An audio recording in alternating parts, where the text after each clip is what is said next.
Hello viewers, কেমন আছেন সকলে? আশা করি সকলেই ভালো আছেন। ইন্ডিপেন্ডেন্ট লিমিটলেসের আরও একটি নতুন ভিডিওতে আপনাদের সকলকে স্বাগত। ইন্ডিপেন্ডেন্ট লিমিটলেসের এই ভিডিওর বিষয়বস্তু হচ্ছে, আমরা যারা রোমানিয়াতে আসি, রোমানিয়াতে এসে প্রবলেমে পড়ার পর আমরা সিদ্ধান্ত নিই যে রোমানিয়াতে আমাদের থাকা যাবে না, আমরা রোমানিয়াতে অনেক ঝামেলাতে আছি, কষ্টে আছি। আর এই বিষয়টাই আমার সাথে যাকে দেখছেন সেটা হচ্ছে আমাদের শ্রদ্ধেয় বড় ভাই। তিনি 4 বছর আগে রোমানিতে এসেছে। তো সেই বড় ভাইয়ের সাথে দেখা করে আমি বললাম যে ভাই, হয়তো আমার সিচুয়েশান শুনেছেন যে আমি রোমানিয়াতে ইতিহাসই পাইনি, আমি বর্তমানে রোমানিয়াতে ইল্লিগাল। তখন ভাই বলে যে আচ্ছা ঠিক আছে, রোমানিয়াতে ইল্লিগাল, আর এ সম্বন্ধে আমি তোমাকে কিছু পরামর্শ দিতে পারি। পরামর্শ বলতে, আমি রোমানিয়াতে 4 বছর থাকা সুবিধার্থে অনেকে আমাকে চিনে, অনেকের সাথে আমি দেখা সাক্ষাৎ করি, কথাবার্তা বলি।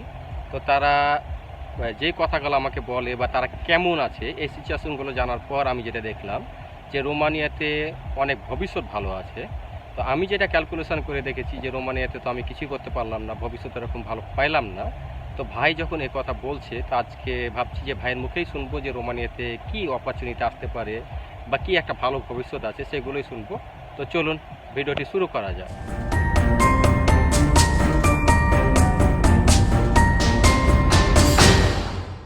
এখন আমরা সোহাগ ভাইয়ের কাছে শুনবো যে সোহাগ ভাই তো রোমানিয়াতে 4 বছর আগে এসেছে। আসার পরে আমি যেমন রোমানিয়াতে এসেছি আজ থেকে 4.5 মাস আগে। আসার পর দেখলাম যে মনে হচ্ছে রোমানিয়াতে আমি কোনো কুল কিনারা পাচ্ছি না, মনে হচ্ছে রোমানিয়া আমার জন্য একটা বিভীষিকাময় একটা দিন পালন করতে হচ্ছে আমাকে।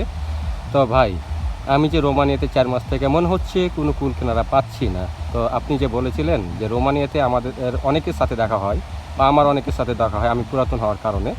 তো তুমি যে টেনশানটা করছো, এই টেনশন করার দরকার নেই, কারণ রোমানিয়াতে তুমি আশা করি ভালো কিছু করতে পারবা বা সামনে সময় আসতে পারে। বা আপনি অ্যাকচুয়ালি কতদিন পর রোমানিয়াতে এসে একটা ভালো সুযোগ সুবিধা পেয়েছিলেন, মানে এখন যেই পরিস্থিতিতে আছেন সেই পরিস্থিতি মোকাবেলা করতে পেরেছিলেন? যদি আমার ভিউয়ার্সের উদ্দেশ্যে বলতেন তাহলে হয়তো সত্যটা আমার ভিউয়ার্স জানতে পারতো। প্লিজ ভাই, আপনি একটু বলেন আমাদের ভিউয়ার্সের উদ্দেশ্যে কিছু। ধন্যবাদ শামীম তোমাকে। আজকে সুন্দর একটা পার্কে বসে দুইজন গল্প করতেছি। তো আজকের যে বিষয়বস্তু তুমি যেটা জানতে চাইছো আমার কাছে, আসলে রোমানিয়া আজ থেকে 4-5 বছর আগে রোমানিয়া সম্পর্কে আমাদের বাংলাদেশের মানুষগুলা এত ডিপলি জানতো না। ইউরোপের একটা এত সুন্দর একটা দেশ বা এত সম্ভাবনাময় একটা দেশ, এটা সম্পর্কে এতটা মানুষ জানতো না। এখন লাস্ট এই 2-1 বছর ধরে রোমানিয়ার প্রত্যেকটা সুযোগ সুবিধা এবং কি বিভিন্ন মিডিয়ার সৌজন্যে আর কি আমরা অনেক গভীর অনেক তথ্য জানতে পারছি রোমানিয়া সম্পর্কে, বা এখন প্রচুর বাংলাদেশি রোমানিয়া আসতেছে। তো আমি যখন 4 বছর আগে রোমানিয়াতে আসলাম, আমার ব্যক্তিগত অভিজ্ঞতা থেকে আমি বলতেছি তোমাকে। জি ভাই, আপনার ব্যক্তিগত অভিজ্ঞতা থেকেই আমরা জানতে চাই, যেন ভিউয়ার্সরা সত্যটা জানতে পারে। 4 বছর আগে রোমানিয়ার অর্থনৈতিক অবস্থা, ইভেন রোমানিয়ার জব সিকিউরিটি বা জব অপরচুনিটি এত ভালো ছিল না। আর দ্বিতীয় কথা হচ্ছিল, বাংলাদেশিদের সাথে রোমানিয়াদের সাথে ভাষাগত একটা দূরত্ব ছিল। কারণ রোমানিয়ার সবাই যে ইংলিশ বুঝে এমন কিছু না। আর রোমানিয়ান আঞ্চলিক যে রোমানিয়ান দেশীয় ভাষা রোমান ভাষা, এটা আসলে বাংলাদেশি যারা আছে তারা এসে ভালো করে কমিউনিকেশনটা একটা গ্যাপ ছিল। এই কারণে ভালো চাকরি একটা সময় পায় নাই।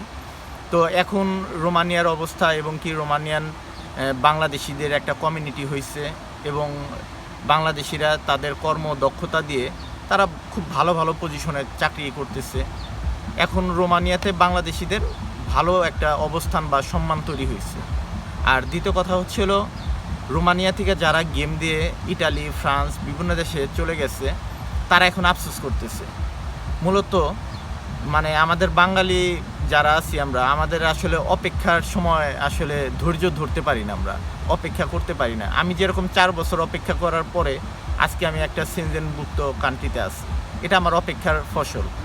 তো যারা অপেক্ষা করে নাই, সেনজেন হয় নাই বিধায় তারা অন্য দেশে চলে গেছে, তো এটা তাদের জন্য আসলে আমি মনে করি আসলে দুর্ভাগ্য।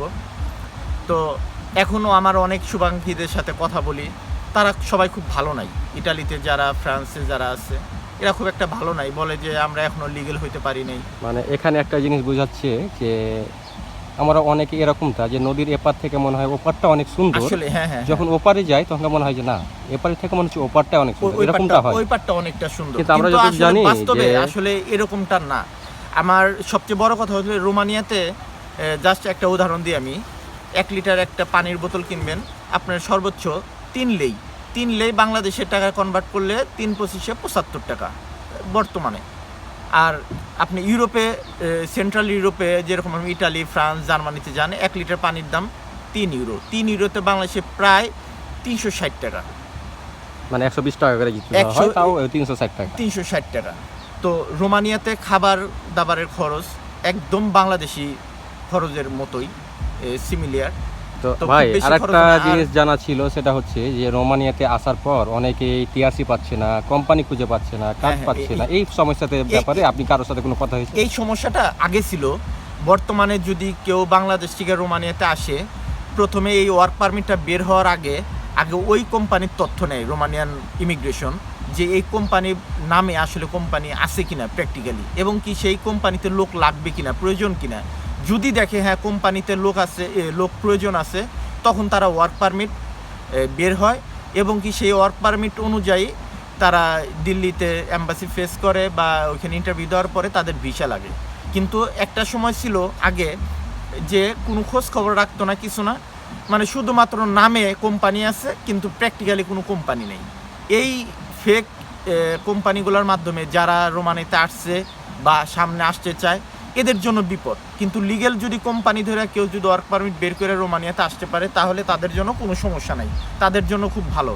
আর আমি আমার ব্যক্তিগত অভিজ্ঞতা থেকে দেখছি, রোমানিয়াতে গত 4 বছর আগে রোমানিয়াতে যে স্যালারি ছিল, এখন স্যালারি অনেক ভালো। এখন বাংলাদেশিরা সর্বনিম্ন 3000 লেই, সর্বনিম্ন স্যালারি 3000 লেই, তারপরেও বাংলাদেশের টাকায় 75,000 টাকার মতো আসে।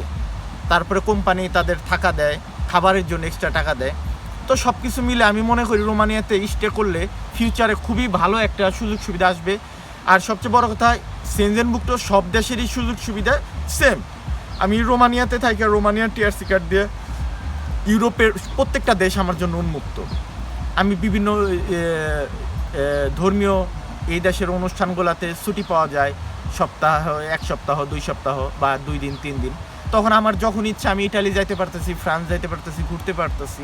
কিন্তু আমি লিগেলভাবে রোমানিয়াতে এসে আমি যদি ইলিগেলভাবে যদি ফ্রান্সে চলে যাই, আর ওইখানে যা কত বছর লাগবে আমার বৈধ হইতে, কিংবা এর ভিতরে আমার বাংলাদেশে আমার ফ্যামিলিরও প্রবলেম হতে পারে, আমি কিন্তু যাইতে পারবো না।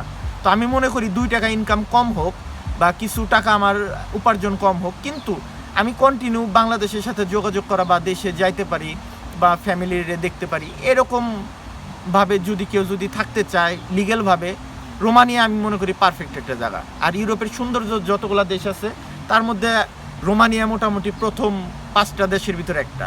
এই কারণে বলতে চাই রোমানিয়া সুন্দর, এটা ঠিক আছে ভাই, এটা তো দেখছি, কারণ আমরা যে পার্কটাতে আছি এই পার্কটাও অনেক সুন্দর। হ্যাঁ ঠিক আছে, কিন্তু ভাই আপনি যে বললেন যে এখন যখন ওয়ার্ক পারমিট ইস্যু করে তখন কোম্পানি সার্চ করে, ভেরিফিকেশন করে, কিন্তু আমার হচ্ছে 2023 সালের পারমিট, মানে আমি 4 মাস আগে রোমানিয়াতে এসেছি, মানে 31শে মার্চ 2024 আমি রোমানিয়াতে এসেছি, মানে যেদিন রোমানিয়া সেনজেন হয় 2023-এর পারমিট। আমি যখন রোমানিয়া আসলাম, হ্যাঁ আমি একজন ইউটিউবার হতে পারি, কিন্তু আমি যে লাইফে ভুল করবো না এরকমটা না, আমারও ভুল আছে।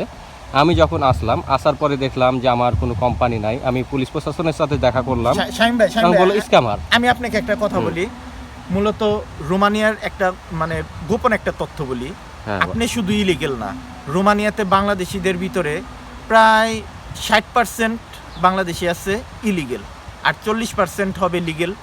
তো 60% লোক কি রোমানিয়াতে কাজ করতেছে না, চলতেছে না? অবশ্য চলতেছে। আর রোমানিয়াতে ইলিগেল লোকদের এখন বর্তমানে এরকম কোনো মানে পুলিশি হ্যারাসমেন্ট হচ্ছে না বা ধরে না। আর ইউরোপে সাধারণত কোনো অকারেন্স না ঘটাইলে, কোনো দুর্ঘটনা না ঘটাইলে কাউকে সাধারণত ধরে না। আর রোমানিয়াতে বর্তমানে কাজের সুযোগ সুবিধা প্রচুর পরিমাণে, অনেক সুযোগ আছে, কিন্তু কাজ করার মন মানসিকতা থাকতে হবে। কারণ ইউরোপে বসে বসে কেউ কাউকে টাকা দেয় না। আপনি যত পরিশ্রম করবেন আপনার সেখানে আপনার কর্ম দক্ষতা দেখাতে পারবেন। আপনি স্কিল ওয়ার্কার হইলে আপনার সেখানে বেতন ভালো হবে। আর আপনাকে দিয়ে যখন কোম্পানি 5 লাখ টাকা ইনকাম করবে তখন আপনাকে 1 লাখ টাকা বেতন দিবে। আপনাকে দিয়ে টাকা ইনকাম না করলে তো আপনাকে দিবে না। আর বাংলাদেশ সেটা থেকে তো যারা বুঝলাম ভাইয়া, তো আমার বাংলাদেশ যে থেকে কথা যারা ছিল ভাইয়া অনেকেই মানে আদরে সোহাগে বড় হইছে, এদের জন্য আসলে বিদেশ না, যারা পরিশ্রম করতে পারবে তাদেরই বিদেশে আসা উচিত। আর বিদেশে আসার পরে এদের আসলে কোনো থাকে না, মানে আমাদের বাংলাদেশে যেরকম একটু মায়া থাকে, মানবতা থাকে, এদের কাজের গুরুত্বটা দেয় বেশি। আর দ্বিতীয় কথা হচ্ছে হলো আপনার ওয়ার্ক পারমিটের ব্যাপার বা আপনার টিআরসি কার্ডের ব্যাপার একটা সমস্যা আছে। এখানে 1-1.5 বছর আগেও এই সমস্যাটা বেশি ছিল, কিন্তু বর্তমানে রোমানিয়ান গভর্নমেন্ট খুব সতর্ক এইসব ব্যাপারে, কারণ অনেক ধরনের রিপোর্ট হয়েছে রোমানিয়ান গভর্নমেন্টের কাছে যে বাংলাদেশ থেকে বা বিভিন্ন দেশের লোক এই দেশে আনার পরে তাদের টিআরসি কার্ড করে দেয় না। তো এখন বর্তমানে এই সমস্যাটা হচ্ছে না, যারা নতুন আসতেছে তাদের টিআরসি কার্ড কোম্পানি খুব ভালোভাবে করতেছে, আর খুব যাচাই বাছাই করে ওয়ার্ক পারমিট বের হচ্ছে বর্তমানে। যারা আমরা এসে এখানে টিআরসি পাইনি, ইলিগাল হয়ে গেছি, আপনারা আসছেন রোমানিয়াতে টিআরসি পান নাই, এটা আসলে খুব বেশি সংখ্যক ঘটনা ঘটে না, এটা কিছু কোম্পানিতে ঘটে। তো তার ভিতরে হয়তো বা আপনার কোম্পানিতে এরকম একটা সমস্যা ঘটছে। তো আমি আশা করি আপনার এই সমস্যাটা বেশি দিন থাকবে না, কারণ রোমানিয়ার নতুন যেহেতু সেনজেনে জয়েন করছে, মেবি ডিসেম্বরের ভিতরে রোমানিয়ান স্থলপথ আর কি খুলতে পারে সেন্ট্রাল ইউরোপের সাথে বা আপনার বিভিন্ন ইউরোপিয়ান সেনজেনভুক্ত অন্যান্য দেশের সাথে সড়ক পথের চালু হবে। তো ডিসেম্বরে চালু হওয়ার আগেই হয়তোবা ইলিগেল লোক যা আছে, এরকম ইমিগ্রেশনের একটা কিছুদিন আগে একটা নিউজ দেখলাম যে রোমানিয়ান ইমিগ্রেশন থেকে দিছে, যারা অবৈধ লোক আছে তাদেরকে একটা বৈধকরণের প্রক্রিয়া প্রসেসিংয়ে আছে, চলতেছে। তো আপনাদের মতো যারা রোমানিয়াতে আছে, যারা ইলিগেলভাবে আছে, আমি মনে করি আপনারা আর অল্প কিছুদিন 5 থেকে 6টা মাস অপেক্ষা করেন, আপনাদের জন্য খুব ভালো একটা সুযোগ সামনে আসবে, হয়তোবা ডিসেম্বর বা জানুয়ারির ভিতরে। আর লিগেল হওয়ার পরে বলতে যাচ্ছেন রোমানিয়াকে যখন ইউরোপ ইউনিয়ন মানে সেনজেনের ল্যান্ড বর্ডার দিবে, তখন বা তার আগেই রোমানিয়াকে বলবে যে আপনারা যারা অবৈধ আছে তারাকে লিগাল করেন, এই কথাতে বলতে যাচ্ছেন? অবশ্যই, কারণ এটা একটা যুক্তি দেখায় আমি আপনাকে। যখন রোমানিয়া ল্যান্ড বর্ডার ওপেন করে দিবে, তখন রোমানিয়াতে যারা বাংলাদেশি আছে এরা তখন যদি লিগেল না থাকে, তাহলে এরা আর তখন থাকবে না রোমানিয়াতে। তখন অল্প খরচে রোমানিয়ার সাথে হাঙ্গেরি বর্ডার, অস্ট্রিয়া বর্ডার, এই বর্ডারগুলো দিয়া ইটালি, ফ্রান্সে বিভিন্ন দেশে চলে যাবে। তো তখন অস্ট্রিয়া বা হাঙ্গেরি তারা চাবে যে তাদের দেশের উপর দিয়ে ইলিগেল লোক আর না ঢুকুক। তো এই কারণে তারা একটা অলরেডি প্রেশার দিছে রোমানিয়ান সরকারকে যে তোমরা সেনজেনে ঢুকছো এবং কি তোমাদের ল্যান্ড বর্ডার ওপেন করার আগে তোমরা ইলিগেল লোকগুলারে তোমরা বৈধকরণ করো, যাতে তারা বৈধভাবে তোমার দেশে কাজ করতে পারে, তোমার দেশ থেকে আর অবৈধভাবে জানি আমার দেশের উপর দিয়ে কেউ না যায়। এইটা হচ্ছে হলো মেন তথ্য। তো আমি মনে করি যারা অবৈধভাবে আছে আপনারা ভাই আর কিছুটা দিন ধৈর্য ধরেন। তো রোমানিয়াতে ধৈর্য ধরলে একটা ভালো রেজাল্ট আসবে ইনশাল্লাহ, এটা খুব ভালোভাবে বোঝা যায়, কারণ আমার 4 বছরের অভিজ্ঞতা থেকে আমি যা দেখতেছি ডে বাই ডে রোমানিয়ার ডেভেলপ এত ভালো হচ্ছে। আমার মনে হয় আর 1-1.5 বছর পরে অন্য যেরকম উন্নত দেশ যেরকম ইটালি, ফ্রান্স, এখান থেকেও বাংলাদেশের ব্যাক করতে পারে, আমার মনে হচ্ছে এরকম আর কি। জানি না হবে কি না এরকম ঘটনা, কিন্তু মানুষ যেখানে সুযোগ পাবে, সুবিধা পাবে বা সব সুযোগ সুবিধা ভালো পাবে, মানুষ ওখানেই যায় সাধারণত। সেটা আসলে দেশ বেরি করে না সব সময়, সব ক্ষেত্রে মানুষের শান্তিটাই আসলে মূলত চায়। তো আমি মনে করি যে রোমানিয়া, ইটালি, ফ্রান্স এদের কাছাকাছি একটা দেশ অবস্থান করবে আর কি অর্থনৈতিকভাবে, খুব বেশি দূরে নাই সেই দিন, অল্প দিনে। কারণ রোমানিয়াতে মানে ইউরোপের প্রবেশদ্বার বলা হয় রোমানিয়াকে, আর রোমানিয়া থেকে ইউরোপের সব দেশগুলো শুরু হয়েছে। আর রোমানিয়া যেহেতু সেনজেন হয়েছে, রোমানিয়ান সমুদ্র বন্দর হচ্ছিল কনস্টান্টা, আর কনস্টান্টাতে আমাদের মধ্য প্রাচ্য যেরকম সৌদি আরব, ইরান, ইরাক, দুবাই, বিভিন্ন দেশের থেকে বিভিন্ন ধরনের জাহাজে শিপইয়ার্ডে বিভিন্ন মালগুলা রোমানিয়া দিয়েই মানে ইউরোপের ভিতরে ঢুকে। তো সেক্ষেত্রে আমি মনে করি রোমানিয়ান পোর্টটা চালু হয়ে গেছে, এখন রোমানিয়াতে বিনিয়োগ করতেছে বিভিন্ন বড় বড় দেশ, জার্মানি, ইটালি, তারপর সুইডেন, ডেনমার্ক, ফিনল্যান্ড, বিভিন্ন বড় বড় ইউরোপের শক্তিশালী দেশগুলা এখন রোমানিয়াতে অনেক বেশি বিনিয়োগ করতেছে। আর যে দেশে যত বেশি বিনিয়োগ হয় এই দেশের কর্মসংস্থান বাড়ে, এ দেশের শ্রমিকের মূল্য দেয়, এ দেশের টাকার পরিমাণ বাড়ে। তো আমি মনে করি রোমানিয়াতে সর্বোচ্চ আর 6 থেকে 7 মাস পরে একটা খুব সুন্দর একটা ভালো একটা সুযোগ বা পরিবেশ তৈরি হবে। এখন পর্যন্ত যারা অপেক্ষা করতেছেন আর কিছুদিন অপেক্ষা করেন দয়া করে, কারণ আর ইলিগেল পথে অন্য দেশে না যেয়ে বা নিজের বিপদ নিজে না ডেকে এরকম দেশের একটা মান সম্মানও একটা এটার সাথে জড়িত। কারণ একটা বর্ডারে একজন বাংলাদেশি ধরা খেলে বাংলাদেশের একটা নষ্ট হয়, সম্মান নষ্ট হয়। তো আমি মনে করি এখন আর এই ধরনের খারাপ চিন্তা বা অন্য দেশে গেম দেওয়ার চিন্তা না করে রোমানিয়াতে স্টে করি। তো যাই হোক ভিউয়ার্স, সোহাগ ভাইয়ের কাছে অনেক কিছু শুনলাম। আর সোহাগ ভাইয়ের কাছ থেকে এত কিছু শোনার কারণ হচ্ছে যে আপনারা অনেকেই বলেন যে রোমানিয়াতে আসলে অনেকেই ইউটিউবার হয়ে যায়। তো যাই হোক, আমি অনেক আগে থেকে ইউটিউবিং করি, সেহেতু ওই থিওরিটা আমার ক্ষেত্রে ঘটে না। কিন্তু রোমানিয়াকে নিয়ে অরিজিনাল কথাবার্তাগুলো কি সেটা জানার জন্য আমি একজন পুরাতন লোকের সাথেই কথা বললাম, যে 4 বছর আগে রোমানিয়াতে এসেছে। তার কাছ থেকে যেগুলো জানলাম, তো আসলে এই কথাগুলো লজিক ছিল যে রোমানিয়াতে যদি, যেহেতু রোমানিয়া সেনজেন হয়েছে, বুলগেরিয়া সেনজেন হয়েছে, তাদের যদি ল্যান্ড বর্ডার দেয় তাহলে কিন্তু আগে অবশ্যই অন্য দেশগুলো চাপ প্রয়োগ করবে যে তোমার দেশে যদি ইলিগাল লোক থাকে তাহলে যদি আমরা ল্যান্ড বর্ডার দিই তাহলে আমাদের বুকের উপর দিয়ে সবাই সেন্ট্রাল ইউরোপে চলে যাবে, সেহেতু ইলিগাল লোকগুলোকে তোমরা আগে লিগাল করো। এই কথাটা আমার বেশি লজিক্যাল মনে হয়েছে ভাইয়ের কথা থেকে। আর রোমানিয়া যেহেতু আগে এতটা ডেভেলপ ছিল না, ভাই যেহেতু 4 বছর আগে এসে দেখেছে আর এখন ডেভেলপ হয়েছে, সেহেতু আশা করি ভালো কিছু হবে।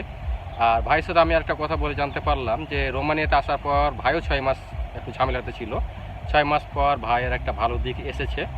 তো যাই হোক, যেহেতু আমরাও 4 মাস 5 মাস 6 মাস কষ্টে থাকছি, যদি আরও 6 মাস থাকতে পারি হয়তো ভালো কিছু আসবে। তো আজকে ভিডিওটা অনেক বড় হয়ে গেল, কারণ রোমানিয়া সম্বন্ধে ফুল ইনফরমেশন ভাইয়ের কাছে নিতে গেছিলাম, ওই জন্যই বড় হলো। তো সকলেই ভালো থাকবেন, সুস্থ থাকবেন এবং রোমানিয়া স্টে করবেন। পরবর্তীতে রোমানিয়া যে সুযোগ সুবিধাটা দিবে সেটা গ্রহণ করার জন্য সকলকে ধন্যবাদ জানিয়ে আমি আমার ভিডিও এখানেই শেষ করছি। Bye bye, tata. Thank you.